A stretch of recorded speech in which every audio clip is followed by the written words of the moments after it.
right there, folks, and welcome back to Are We There Yet? Second leg of that quarter-final to come after yesterday's fine 7-2 victory at the Allianz.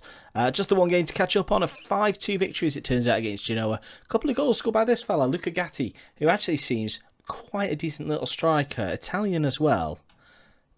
We've had him scouted, look, 57% would be a useful sign. I want more complete data, so we're going to have a look at that. We're going to get full knowledge on the boy. Yeah, I think he's decent. You know, given that Morata's on his way, this is the kind of lad I wouldn't mind having on the bench. 5-2 as it was. Nwafo, Silva with a hat-trick, and Rekic with an own goal. Interesting career by Karim. Played a lot of game time at Everton, also with Palace. One season looks so in Fenerbahce before moving to Genoa just this last season. A lot of games for Everton, as I say, but he's played for a lot of clubs. He's probably not won a lot, but he's acquired transfer fees of over, well, pushing £40 million. Everton paying the princely sum of 12. One good season in Turkey, £9 million Fenerbahce paid to Palace. So, you know, that's good business by them. Anyway, we're not here to talk about Karim Rekic because you'll probably never see him again. But it's the Champions League second leg of the quarter-final, I should say. Celtic Park. I'll see you pitch side in just a second. So there your teams, their injury problems still persist with Aguero and Casoli, so their places. Casoli would be on the bench, but Morata starts there, and Rog starts in central midfield, which means Prudenza is on the bench. Prudenza is a player who actually dropped to the B team at the start of the season, expecting to go out on loan, but he never did. So he's been brought back into the fold, at least to play from the bench. He's a good player, you know, he's a decent player, but he's more defensive minded. It's not really how we play. So, you know, I would like to move him on. He is transfer listed, he is wanted, but I won't be loaning him, which always seems to be the case. You just get loads of Serie A clubs, and the problem with Serie A loans is, unlike the Premier League, the players play against you. So if I loan Prudenza to whoever, no doubt you'll score against me in a vital time. And I can't be doing with that, so I don't permit loanees to fellow Serie A clubs. Simply my rule. So, yeah, no one's coming with a serious bid for him. Anyway, let's get out there and see if we can beat Celtic. Otherwise, it's exactly the same team. In fact, it is the same team that took them apart. I say it took them apart. As I said at the time, I think Celtic are a very good team. Really good team, to be quite honest. They're now in their white and green. We're in our yellow shirts. And hopefully, I don't know, a little bit tired though, Celtic. I would have thought they'd have prepared a little bit better for this. But I quite fancy Celtic to win this game on the night. Unless we play really well. So it's just the fact that we've got such a head start. And here they go. Carre picks up that ball forward. He's got a lot of defenders around him, but he holds the ball up well and plays it back out to Wilson. He looks for to whatever that is down the left flank, and Carre scores inside 7 minutes. So just as in Turin, Celtic take the draw first blood in the game. We didn't do a lot wrong there, other than commit both of our players here. Followed the ball. We went just chasing as opposed to following the ball. And what's that? Tubovic? Anyway, it's a good ball in and well put in by Mark Carre. He seems to be a pretty adept striker, it has to be said. Maybe another one we might pick up. 7-3. No cause for alarm at this stage, but I'm alarmed. So just before half time, it's been a pretty dull game. The only thing is McRae for Celtic has gone off injured to be placed by this fella, Krastev. He plays it forward to Carre. We win the ball, but it breaks to Pasalic, who puts it straight into Boris. A little bit frustrating. We've hardly had any in the ball, but then really Celtic haven't done a lot with it either. They've only touched the ball, 239 passes attempted, although, you know, we're not far behind. We just haven't really had any real attack, any real penetration into the Celtic back line. And a long ball towards Georgiev. Keeps this in. Obviously, great ball across. No one there to meet it. It should go out. It does indeed. A little bit fortuitous perhaps for us. That was a great little pass across the ball. Across the goal, but no one there to meet. We go in at the break. 1-0 down on the night, but a 7-3 lead. So we still have a 4-goal advantage. Albeit they'll have us on away goals. I think I'm not happy with that, to be quite honest, because we've been absolutely pushed into a corner by a very useful Celtic outfit. I can't give them more praise, to be quite honest. I knew they'd be good, but they're just better than I expected. Such a good unit. Conti Pull ball out to Antonio down the line, but Antonio picks it off and Boris will clear. Munoz, nothing doing from this.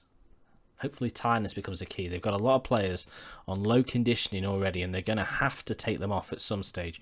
Antonio picks this one up, goes long, but Bianda's there. Goes left to number 22, we'll be calling him. Maduriera. Conti, and they've already got the overlap. Georgiev comes back inside, though. Krastev, and Carre's in again. This time saved by Boris. Celtic, well, worthy leaders. We've had one shot on target in this game.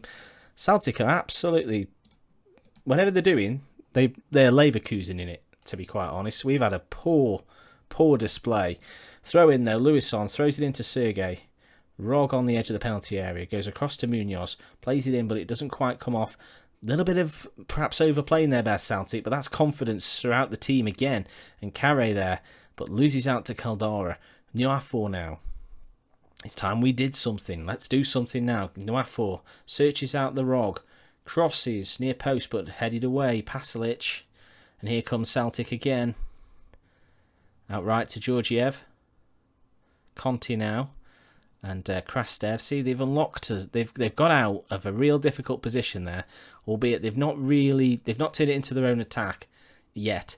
They really got out of jail there. Nuafor is in, and Nuafor equalises inside the hour mark. Finally, we get a goal after not really knocking on the door, but we've done enough at the start. We've been better since the break. Kept the pressure on there. Let Celtic come on to us, as I say, but Celtic are such a good... I'm going to stop saying it. Celtic are good. That's the end of it. We're playing well-ish. They're just playing better than us at the moment. Nuafor controls weirdly, but then slots it round the goalkeeper and gives us an away goal as well, a vital away goal. And straight from kickoff, maybe there's more. Carey goes back to Krastev. Number 22 out left to Kraus. Crosses, but Sergei... And DeWitt goes long. DeWitt's back in the team, of course. Andre Silva. Nuafor. Looks for Lugo. Can he escape? He can. Bit of a... dragged effort there. Didn't quite strike it as cleanly as he would like. You see, Luison's not having the greatest day. We're going to get him out of the side at this point and bring on Gianpiero Fea. Scored, of course, in the first leg. Maybe he can do a little bit of damage in this second leg and give us an unlikely win. Although we're really growing into this now, and I think tiredness is definitely going to be a factor, as they're going to have to change their team, as I say. Erdenk claiming that one, though. It goes long. He's looking towards Kraus, who wins that. Krastev, and Carre's in again. Is he? No, he isn't. Kraus, ball sort of deflected off him, but Celtic keep it. Deflects off him again. The ball will not stick with him. Rog goes long towards Lugo. And this is where we might be in. Andre Silva strikes home 2 away goals. We've equalled the away goals scored by Celtic. 9-3 on the night. No, it's not. 9-3 on aggregate. 2-1 on the night. I could keep saying it. Harsh on Celtic. Perhaps they've been better for longer than we have, but we've been the better team for the last 15 minutes. And we've scored 2 goals in that period. So, it's that old adage, isn't it? If you don't score when you're on top, you won't win many football games. Andre Silva there. Absolutely stupendous finish from the boy. I think we'll make another change. Rog's looking a little bit tired, so we're going to bring on Predenza.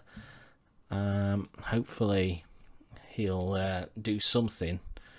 He's a bit more defensive minded, as I say, but he's not a natural in genuine centre midfield. Loves to play more of a holding role, but we'll give him the opportunity tonight.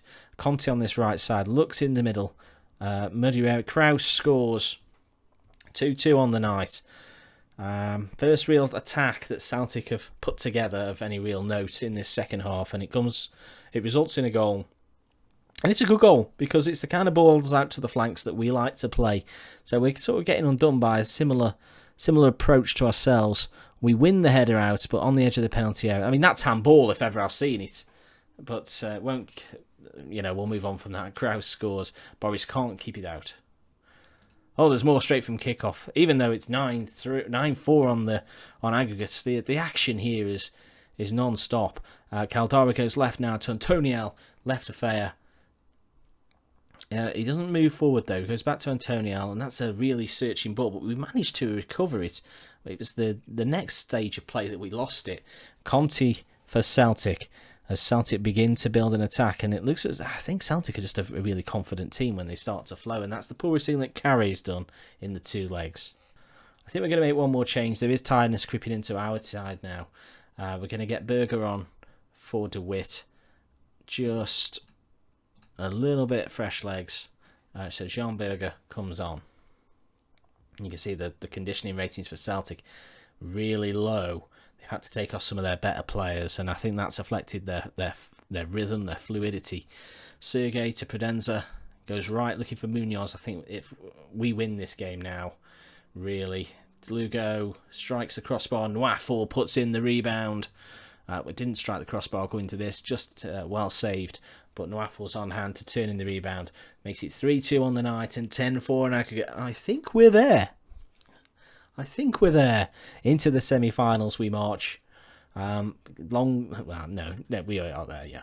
Impossible recovery job on now for Celtic. Great touchdown by Lugo. It's decently saved. You wouldn't expect to concede from that kind of angle, but Nwafor was there and scores. And you can see, as I say, the conditioning and injuries affecting Celtic, just the lack of conditioning in the side. They can hold their heads up high, though. I think, as I said, I know I said I wasn't going to say it again, but they're an exceptional team.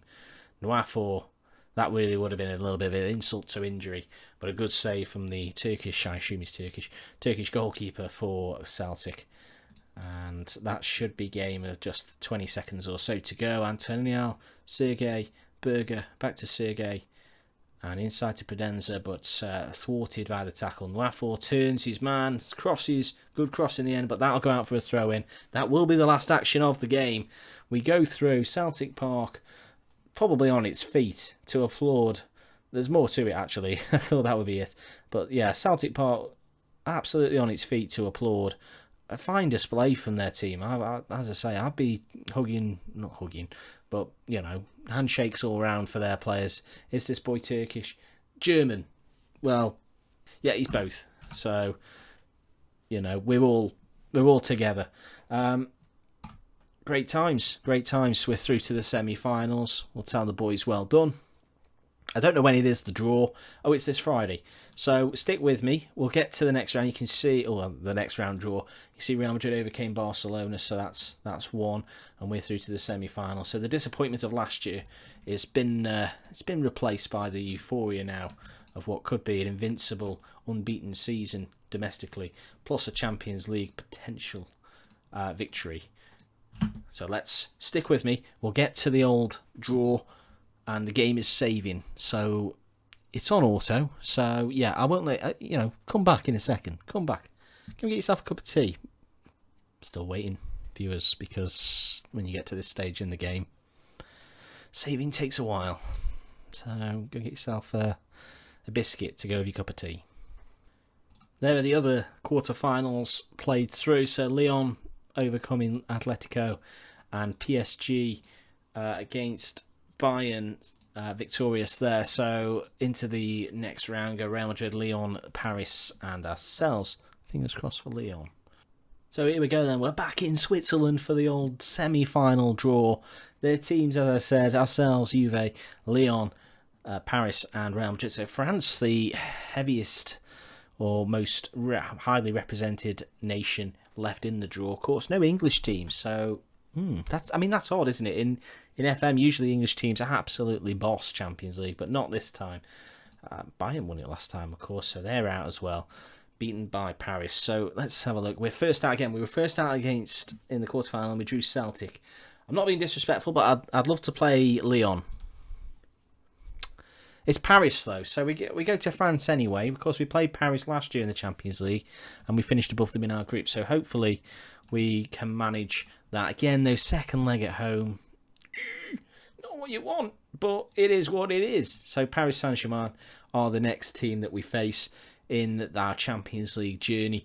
You see, they're not champions of France. I don't know if the wheels have started to come off in Paris. They're 3 points behind Monaco. Monaco are a really good team, so still got Mbappe, of course, and players like Zivkovic. Mbappe is wanted, though, by Man United. Why not? Neymar still probably earning around 700 grand a week or something. Just 550. I mean, those physicals, I'm, not blowing my own trumpet here, but my physicals are probably around that these days. Some really good players, as you'd expect Paris to have. Interesting, still got Rabiot, probably got about 7,000 appearances, just 340. But again, physically more fit than Neymar, but he is 3 years younger. He's probably just recovered from a few injuries that he picked up in the 2018 World Cup. But there you go. So we'll look forward to that. We're playing Paris Saint-Germain. First leg will come at home. That's at the Allianz. And that's just a few games away. So that'll be the very next episode for our Champions League adventure. Obviously, the league season is wrapped up, but we're going to hope for an unbeaten / 100% winning season in the Serie A. So join me for that. Do pop a like on there for me for a great trip to Celtic. Really entertaining ties, I think. Good balanced ties, especially that second one. And subscribe for more content coming soon. I'll see you again on the next video. Looking forward to it. Goodbye.